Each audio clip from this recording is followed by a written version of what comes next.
Funciones de la sangre. Yo pienso que con este prolegómeno creo que ya quedó en ustedes un sino, ¿no? O sea, un camino, ¿no?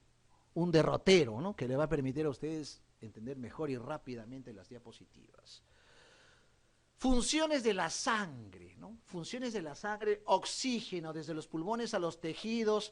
Este fenómeno se llama el efecto Haldane, por favor, el efecto Haldane. Cuando el oxígeno es captado por la hemoglobina es el efecto Bohr, es la afinidad que tiene el oxígeno a la hemoglobina, es el efecto Bohr. Pero cuando el oxígeno es desprendido de la hemoglobina es el efecto Haldane. Acuérdense que la parte tisular, los tejidos necesitan oxígeno, es su alimento, es su bistec, su tacu-tacu, ¿no? Es su alimento del día a día.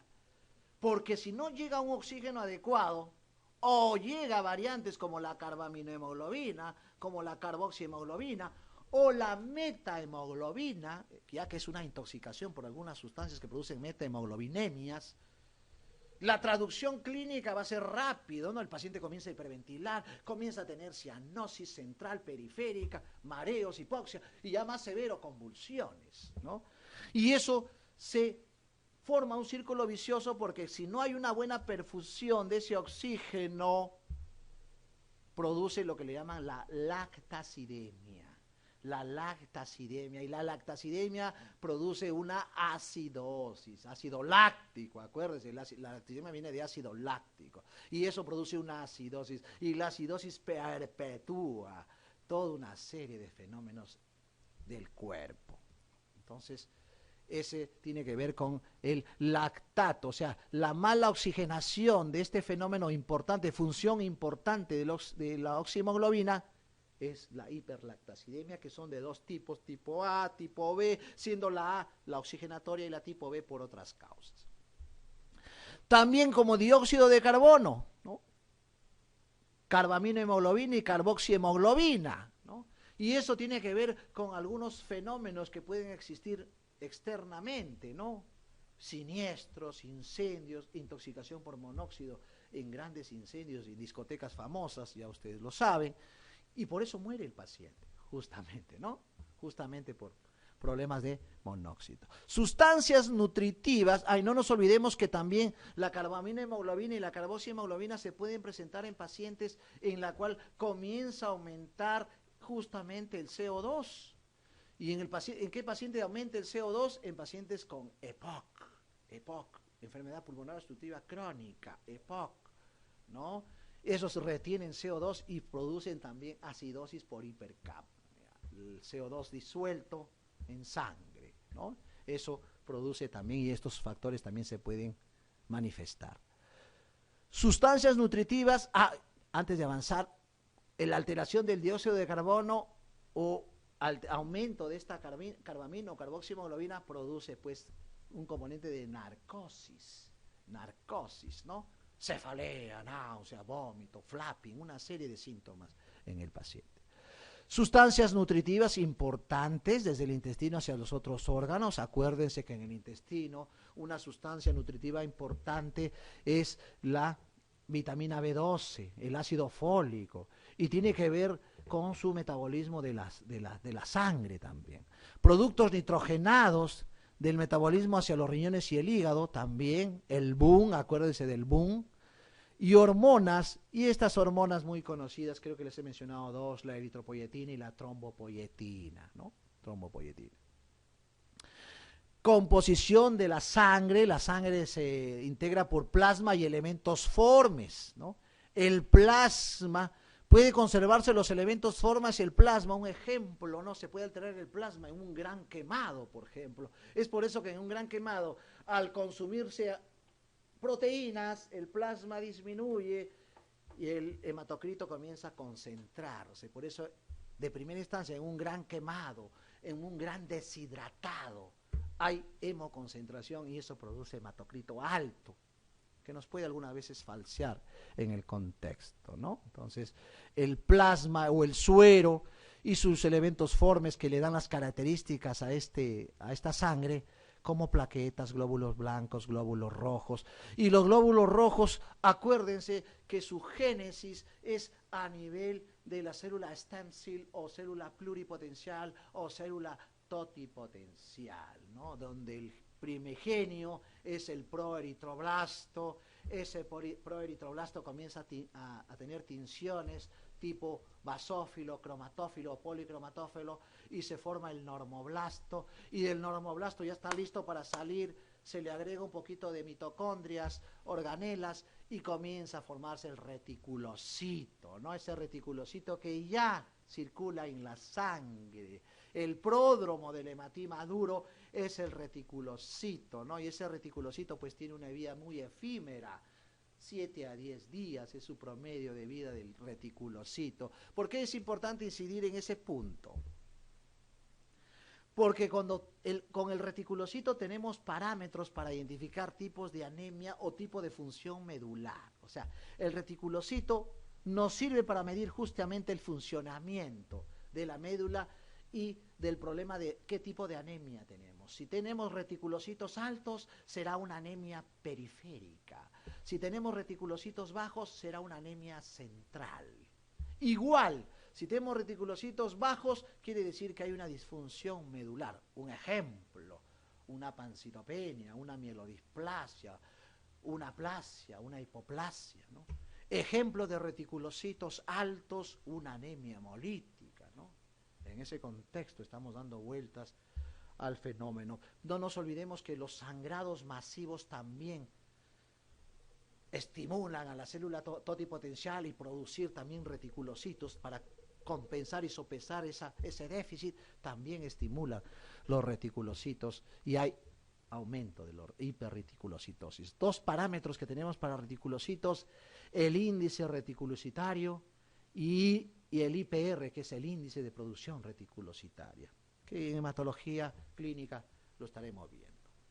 Los glóbulos blancos, siendo los leucocitos, con sus neutrófilos, basófilos, eosinófilos, linfocitos, monocitos, las estructuras importantes o elementos formes importantes de la serie blanca.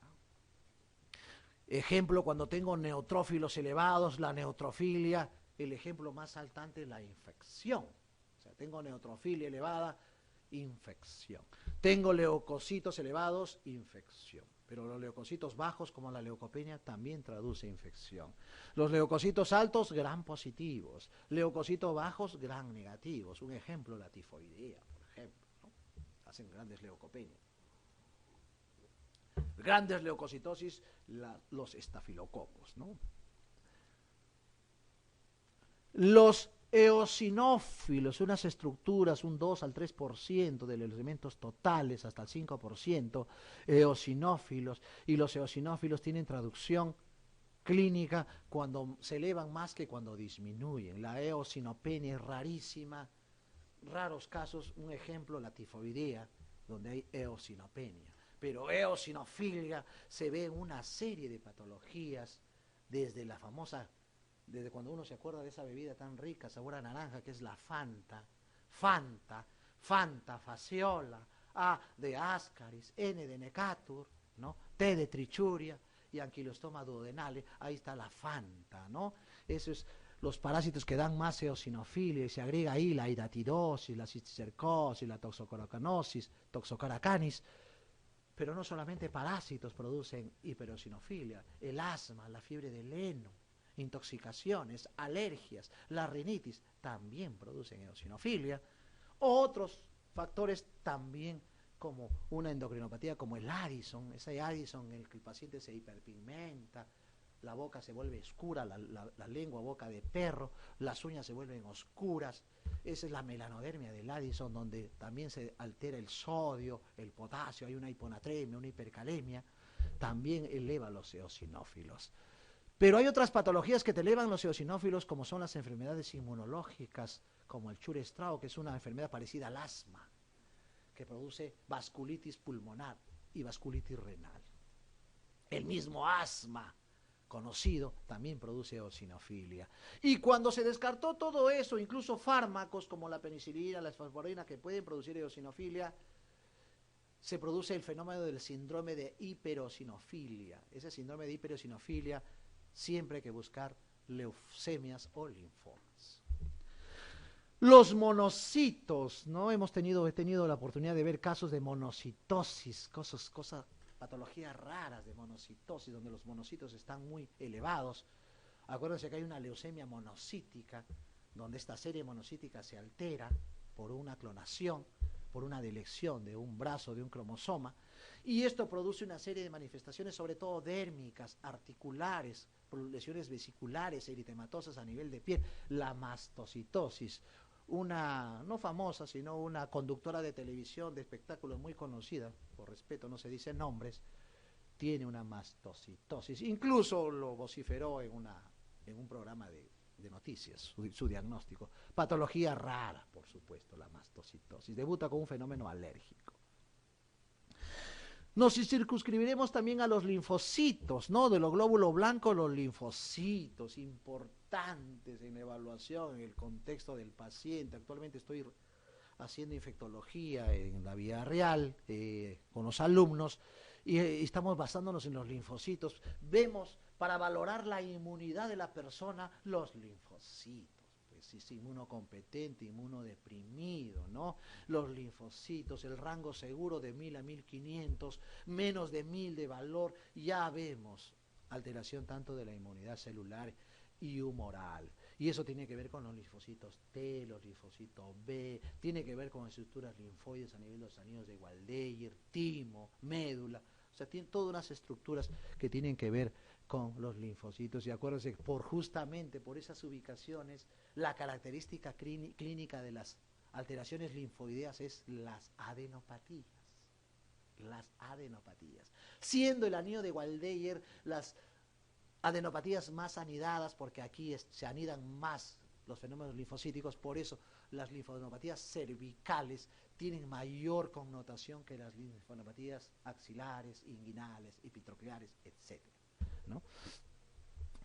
Y hablaremos también de sus elementos de los linfocitos killer, ¿no? Hablaremos de los CD4, importante en ese contexto, ¿no?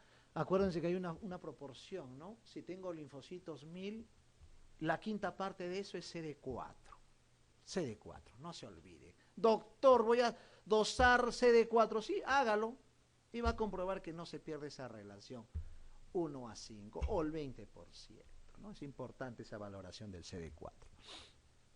Las plaquetas, ya hemos hablado un poco de las disfunciones plaquetarias, tanto cuantitativas como la púrpura trombocitopénica autoinmune, pero también hay disfunciones cualitativas. ¿Qué quiere decir cualitativas? Que su número de plaquetas están bien, pero su funcionalidad está mal.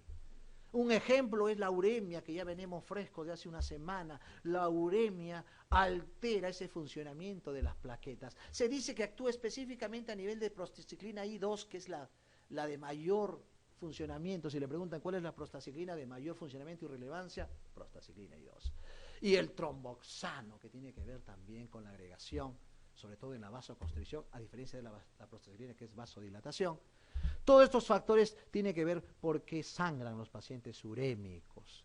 Pero hay enfermedades, así como las hemofilias, hay enfermedades congénitas en las cuales el paciente tiene déficit no solamente de estos componentes, sino de ultraestructuras más pequeñitas. Hablamos de las glicoproteínas, la 1B, la 2B, la 3A. Si hablamos de la 1B, estamos hablando de la enfermedad de Bernard-Schüller. Hace un año he visto un caso de una paciente, mira, recién a los 19 años se le ha diagnosticado un Bernard-Schüller, problema de sangrados, petequiales, y la paciente tenía un Bernard-Schüller, una disfunción de una glicoproteína 1B. Y a otra enfermedad que es la trombastenia de Glassman, que produce la disfunción de la glicoproteína 2B, 3A, que también su manifestación son sangrados. Entonces, cuando hablamos de plaquetas, hablamos de todo ese funcionamiento. El plasma es un líquido amarillento, ya saben por qué es amarillo el plasma, por las proteínas, por el material proteáceo, cuales están suspendidos y disueltas en células, plaquetas, compuestos orgánicos, electrolitos. No se olviden que cuando dosamos electrolitos, estamos electrolitos en plasma, en sangre, siendo el sodio, el potasio y el cloro los electrolitos más importantes. Su principal componente es agua. Acuérdense que el agua es el principal componente del plasma. Entonces, en una deshidratación severa puede haber un colapso, ¿no?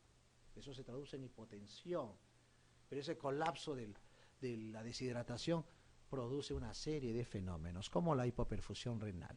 Las proteínas constituyen el 9% y las sales inorgánicas, iones y compuestos nitrogenados y nutrientes y gases el 1%. O sea, si le preguntan cuál es el componente más importante del plasma, proteínas. Vamos a la pregunta 1. El principal componente del plasma es el agua. Esta se encuentra en un porcentaje, creo que le hemos hablado, el 90%. El 90% es, ese porcentaje es el agua. Parámetros físicos sanguíneos. Esto es importante conocer porque algunas veces le dan un caso clínico de un paciente, tiene volumen sanguíneo tanto y saber cuántos litros tiene de volumen sanguíneo. Acuérdense que el 6 y le dan el peso del paciente.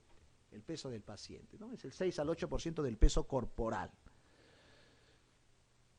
Esto de hecho que varía de acuerdo a la edad, pero no solamente varía de acuerdo a la edad, acuérdense. Varía también, como es la estructura de la volemia, es agua. El agua varía de acuerdo a grupos etarios, por supuesto, no es lo mismo hablar del agua de un neonato que de un anciano o de un adulto, perdón, no es lo mismo hablar del agua de un obeso que de un delgado, o de una mujer que de un varón. Eso varía mucho más cuando hay más tejido adiposo, hace que tenga menor volemia o menor volumen sanguíneo. El aumento fisiológico de la volemia, esto produce una serie de, tanto en la circulación sistémica, que es la circulación mayor, no se olviden, y la circulación pulmonar, que es la circulación menor, ¿no? Tanto en arterias, capilares y venas, ¿no? Ese es en ese contexto. ¿Cuál de los siguientes vasos contiene mayor cantidad de sangre en el organismo? Bueno, estas venas, ¿no? Las venas, ¿no? En la circulación sistémica o circulación mayor, ¿no? Entonces, creo que ya lo han repasado en anatomía, ¿no? En anatomía la circulación menor, pulmonar o cardiopulmonar, y la circulación sistémica es la periferia, la tisular, la más importante del contexto de la perfusión. ¿En cuál de los siguientes órganos comienza la hematopoiesis en el embrión? Creo que fue el pródromo de la clase, ¿no? Pero si no le ponían saco vitelino, le ponían los islotes de Pander. Esa es específicamente la estructura donde se forma la hematopoiesis en el embrión. En el saco vitelino, pero en realidad es en los islotes de Pander del saco vitelino. Si le preguntan el siguiente órgano, ¿cuál es el segundo órgano donde comienza la hematopoiesis a partir de la 7ª semana? No, hígado, no, y luego vaso, y faltó acá timo. Hígado, vaso, timo, y luego recién médula ósea. Eso es en la secuencia. No hay que sacarle provecho al componente de las preguntas. Órganos hematopoyéticos a partir del 5º mes de vida intrauterina, a partir de la célula hematopoyética pluripotencial o totipotencial, ¿no? El saco vitelino, donde la hematopoiesis tiene lugar inicialmente en el saco vitelino en embrión, ya le saben específicamente qué estructura, hasta la 6ª semana de vida intrauterina. Luego en el hígado, entre la 6ª y el 5º mes de vida intrauterina, el vaso y la hemoglobina fetal presenta una estructura, sabiendo que hay 3 tipos de hemoglobina, la hemoglobina A, la hemoglobina A2 y la hemoglobina fetal, siendo la hemoglobina A la de mayor porcentaje, 90%, la hemoglobina A2 un 7% y un 3%, de 1 al 3% la hemoglobina fetal, ¿no? Alfa 2, beta 2, alfa 2, gamma 2 y alfa 2, delta 2, ¿no? Gamma 2, perdón, ¿no? Esa sería la hemoglobina fetal. Son estructuras, acuérdense que la hemoglobina son estructuras de proteínas, y las proteínas son de aminoácidos, ¿no? Hematopoiesis, formación de células sanguíneas como la eritropoiesis, la trombopoiesis, la leucopoiesis y la linfopoiesis. Acuérdense que esto está mediado por factores hormonales como la eritropoyetina, trombopoyetina y factores estimulantes de granulocitos y de leucocitos, de linfocitos, de monocitos, que son la leucopoiesis y la linfopoiesis. Es importante saber esto porque acuérdense, el otro día viene a la emergencia una paciente, miren, por eso historia clínica, siempre digo, viene con un dolor de garganta, intenso dolor de garganta. Ah, niños de Waldeguer, acá está, ¿no? Acá está lo más. Cuando tengo dolor de garganta, tengo que descartar una disfunción linfática, granulocítica, neutrofílica, ¿no? Dolor de garganta, lo ve un residente, por supuesto no de MIC, ¿no? Le abre la lengüita, la ve un poquito roja, tiene faringitis, tómese sus sintomáticos y le da antibiótico todavía. Bueno. Paciente regresa a las 6 horas con dolor más intenso de garganta, el mismo paciente. Lo ve otro residente, porque son en momentos diferentes, igual, tiene faringitis, ya no le pone un intramuscular corticoide, dexametasona con clorfeniramina más metimazol, terapia triple, no sé dónde, en qué guidelines ha visto esa terapéutica, ¿no? O es terapéutica chicha, ¿no? No sé, ¿no? Pero ya el paciente tenía dolor, a lo menos toma la conducta de decirle, te voy a observar un momento, mire, conducta importante que nos puede salvar mucho de negligencias o impericias o desidias médicas, y el paciente dice, sigo teniendo dolor de garganta, y fiebre, ¿no? Pese a que le he puesto metamizol, tenía fiebre posterior. Hay historia clínica, ¿no? Este paciente estaba tomando tapazol porque era una hipertiroidea, y el tapazol depleta la serie granulocítica, hace una granulocitosis, y la manifestación de esa granulocitosis es el dolor faríngeo intenso por los anillos de Waldeyer, ¿no?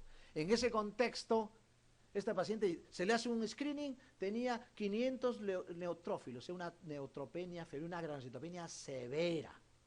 ¿Cuál es el tratamiento? Darle factor de estimulantes de linfocitos. Muy bien. ¿Ves? Por eso es importante conocer desde el asidero para entender la semiología y para entender la terapéutica, ¿no? Yo siempre digo eso, ¿no? Siempre la básica aplicada a la clínica, ¿no? Entonces, eso es una. Y otra manifestación clásica de las manifestaciones leucopoyéticas y linfopoyéticas es las linfoadenopatías, siendo las cervicales las más relevantes. Luego viene el tipo celular mieloide, los eritrocitos, los hematíes, y acá un poquito que hablaremos no solamente de la formación del hematí, que ya lo hemos hablado, ¿no? Desde el proeritroblasto, normoblasto, hasta el reticulocito y el hematí, sino también que cuando ya acaba su vida media, esa hemocateresis, ¿qué hace esa hemocateresis? Hay la destrucción del hematí para formar nuevos hematíes, y ese hematí, esa hemocateresis se va a nivel del vaso, y ese a nivel del vaso se degrada en bilirrubinas, en bilirrubina indirecta. Esa bilirrubina indirecta, por un fenómeno de reofeocitosis, o sea, también capta fierro, la captación del fierro por la transferrina, para volver a formar más elementos formes. Entonces, cuando tengo alteraciones de los eritrocitos, voy a ver alteraciones también de la bilirrubina.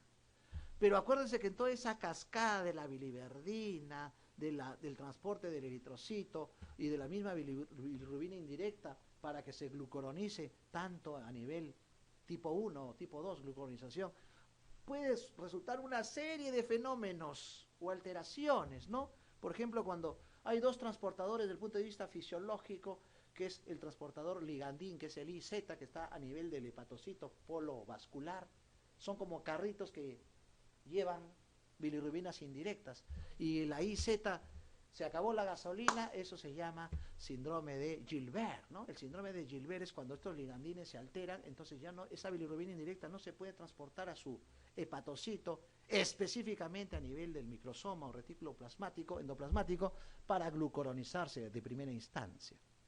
Pero hay otros que sí llegan a la primera glucuronización, pero no se pueden glucuronizar en la segunda. Ahí está el síndrome de Rotor, ¿no? Síndrome de Rotor, ¿no? Y así comienza a aparecer una serie de manifestaciones de la bilirrubina que se estudiará en su debido momento. Pero también en esa cascada de la formación de los hematíes, de las porfirinas, acuérdense que tiene que ver con los porfirinógenos, también se altera y eso se llaman las porfirias. Las porfirias son alteraciones congénitas del paciente y tenemos varias porfirias, ¿no? Siendo el porfirinógeno el sustrato más importante para estas porfirias, que tienen manifestaciones dérmicas como la porfiria eritropoyética, manifestaciones internas como dolor abdominal, las porfirias intermitentes agudas, o algún tipo de otras porfirias como la porfiria variegata, ¿no? Es un tipo de porfiria. Y así hablaremos. O también hablaremos de la alteración per se del, en este caso del fierro. Y ahí estaremos hablando de la hemocromatosis. La hemocromatosis, que es una alteración también en la cual se deposita fierro en diferentes estructuras, siendo las dos estructuras más ávidas el hígado, por eso hay hepatomegalia, testículo, por eso es más frecuente en varones, por eso hay infertilidad, y a nivel cardíaco, por eso hay una miocardiopatía. Cuando tengo un paciente que tiene hepatomegalia con ictericia y miocardiopatía, hemocromatosis es el primer diagnóstico a pensar. Y los leucocitos, exceptuando los linfocitos, ya hablaremos pues de las leucemias, las alteraciones leucocitarias como las leucemias, las tricoleucemias, y de los linfocitos, exceptuando los linfocitos, los linfomas. En los linfomas está incluido las alteraciones plasmáticas o las discrasias de células plasmáticas, y hay el ejemplo, el mieloma múltiple. Las plaquetas ya lo hemos hablado, pero así como hay disminución de plaquetas o funcionamiento de las plaquetas malas, también hay un aumento de plaquetas. Y eso no quiere decir que el paciente está bien, ¿eh? Acuérdense de lo que decía Harvey Bernard, el equilibrio debe ser uniforme, el equilibrio debe ser de todo el medio interno. El exceso y el defecto no es bueno, siempre tiene que haber un parámetro de equilibrio, y en este caso en plaquetas, siendo los valores normales entre 150.000 y 350.000 en algunos laboratorios, algunos consideran hasta 450.000, pero cuando tengo plaquetas de 700.000, 600.000, 800.000, ya estamos hablando de la trombocitosis reactiva. Un ejemplo, una fiebre puede dar trombocitosis reactiva, una inflamación articular puede dar trombocitosis reactiva, una serie de enfermedades inflamatorias puede dar trombocitosis reactiva. Pero cuando esa plaqueta aumenta a 1.000.000, ya no es trombocitosis reactiva. Eso ya es una alteración, una trombocitosis relacionada a fenómenos neoplásicos hematológicos. Ahí estamos hablando de las trombocitosis o tromboastenias, ¿no? Enfermedades muy severas, o síndromes mieloproliferativos, que también aumentan los trombocitos o las plaquetas. He tenido un paciente con 5 millones de plaquetas, ya se imagina. Ahora, estos fenómenos de aumento de los elementos formes en la sangre, ¿qué hacen? ¿No? Concepto simple. Si la sangre es plasma más elementos formes, si aumentan los elementos formes, el plasma se va disminuyendo. Y eso se llama síndrome de hiperviscosidad. Y ese síndrome de hiperviscosidad ya produce fenómenos trombóticos, por eso el paciente con hiperviscosidad altera la oxigenación de esa oximoglobina, por eso el paciente tiene cefalea, tiene embotamiento, tiene dilatación ocular, una serie de manifestaciones que se llama síndrome de hiperviscosidad. ¿Dónde se ve eso? En las 3 series. Cuando tengo una leucemia linfática aguda con leucocitos más de 120.000, eso se llama una reacción leucemoide aguda, severa, eso se llama una leucostasia. Cuando tengo trombocitos entre 1.000.000, 2.000.000, 3.000.000, una trombopoiesis severa, una trombocitosis severa, eso también produce hiperviscosidad. Y el más frecuente de los dos es la policitemia. La policitemia en la cual aumenta la serie eritroide. Nosotros vemos mucha policitemia fisiológica, acuérdense, somos de una geografía andina. Yo procedo de una geografía andina, ¿no? Y 17 de hemoglobina, ¿no? Ya se imaginan, los que viven más en estados hipóxicos, 20 de hemoglobina. Puno, Arequipa, Cusco, ¿no? Cerro de Pasco, zonas de gran altura, más de 3.500 sobre el nivel del mar, son los que producen gran hipoxia, gran eritropoyetina. ¿Y por qué da más a varones que mujeres? Buena pregunta y pregunta de examen. Por la testosterona. La testosterona estimula a la eritropoyetina. Ese estímulo dado también por la hipoxia, ¿no? Entonces, por eso hay más policitemia fisiológica en varones que en mujeres. Ese es un factor importante.